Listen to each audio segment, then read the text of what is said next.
क्या तुमने कभी सोचा है कि जीवन में इतना संघर्ष करने के बाद भी मन अशांत क्यों रहता है?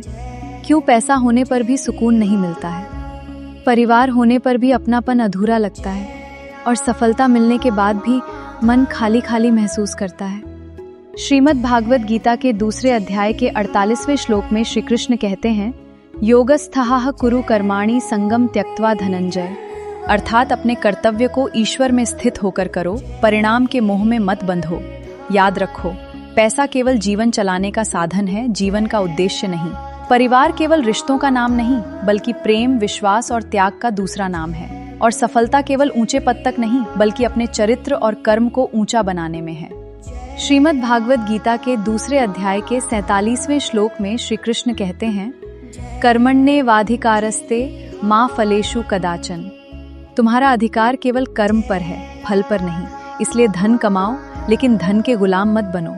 परिवार से प्रेम करो, लेकिन स्वार्थ से नहीं। सफल बनो, लेकिन अहंकार को कभी अपने हृदय में स्थान मत दो।